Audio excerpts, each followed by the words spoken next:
Hey, this morning I got on and talked a little bit about confusion over hearing God's voice, or really a fear that we may hear the some other voice than God's voice, and so that keeps some people from being willing to really listen for God's voice. They avoid it because they're afraid they're going to get counterfeit. And while I was talking about that today, and sorry by the way, I was kind of scatterbrained this morning while I did that video. I hope you understood what I was talking about. But while I was talking this morning, I said that I'd come back and tell you a story about an example of how God recently spoke to me. And I just want to do this as an example of ways that God can speak. And especially for those friends who are so concerned about this with me, that really think that God has said all He needs to say and is going to say in Scripture, and so I don't need to be listening for God's voice. But again, I'm not talking about some weird thing or some new revelation. I'm talking about just daily guidance, encouragement, those kind of things, and this walking, talking relationship with God. That's what He desires with us. And so here's what happened a couple mornings ago. Actually, this was last Thursday morning. I'm working through the 21-day brain detox or switch that Dr. Carolyn Leaf has out. And so I was on day, I don't know, 9 or 10 or something like that, and had my journal out, and I was starting that, and I started to listen to the first section of that and realized I wasn't paying attention. I rewound it, got in a couple minutes, realized I wasn't listening. I rewound it, and what was happening is it was like God kept interrupting me, and I all of a sudden I couldn't, I wasn't listening to what I was supposed to be listening to, and I realized God was kind of bothering me, or wanted to talk to me about a friend of mine, and we'll call him Tom, for sake of this. And so finally, I just paused what I was listening to, and I said, "Okay, God, what do you? You're talking to me about Tom. What do you want to say?" Okay, and it was really quick and it was really clear, and I wrote it down right here in my journal, and over here on this part, and that's right where I wrote it. So I just stopped. I wrote this down, and what God said is, "Mark, your friend Bob is feeling pretty low right now.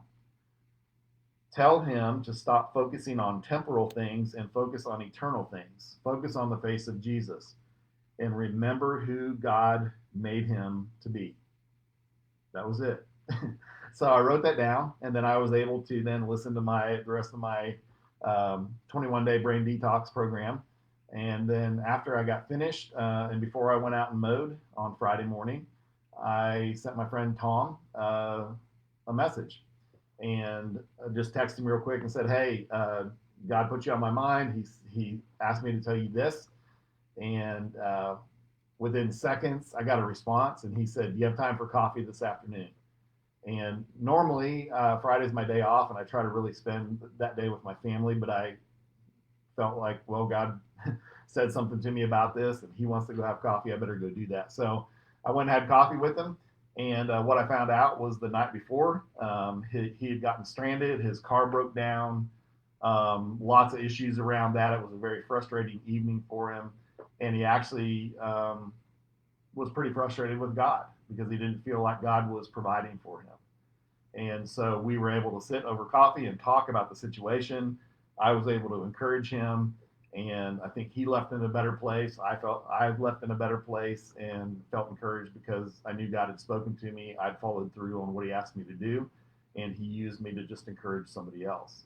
And so that's a really, really simple way of how God will talk to me. And I could not have read that in my Bible, right? Now, the Bible tells us to encourage one another or whatever, but there's nothing in my Bible that I could have read that would have said, call your friend Tom today and give him this message.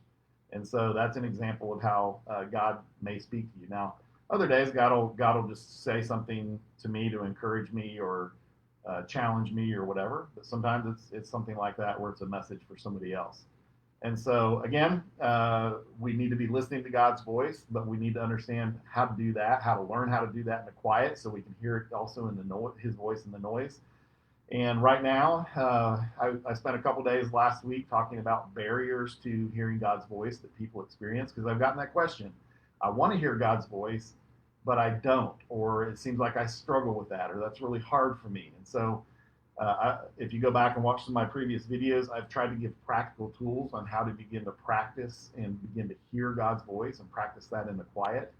And then I started talking about barriers to hearing God's voice. And the first barrier was unforgiveness, where somebody has hurt us or harmed us or offended us or something, and we've just never forgiven that person or truly forgiven them, and we've hung on to that. That's a barrier to hearing God's voice, and so you got to deal with that. Today, I talked about the second barrier being that we're afraid that we're going to hear a counterfeit voice, or we don't know, is that just my thoughts or my imagination or my feelings, or is that God? How do I know? And so rather than figuring that out, we just avoid it, right? And I heard a friend talking about this one time, not a friend, another guy speaking about hearing God's voice. And he said, counterfeiters only counterfeit something valuable, right? So they don't counterfeit $1 bills because they're just not that valuable in our world today. But they do counterfeit $20 bills. And so he was speaking to the audience, and he said, so there's a chance that you could get a fake or a counterfeit $20 bill. And so just to be safe, probably everybody in the audience ought to give me your $20 bills just to make sure you don't get a counterfeit. Well, obviously nobody wanted to give their $20 bills up because those have value to them, and they would actually even risk getting a counterfeit, right? You would too.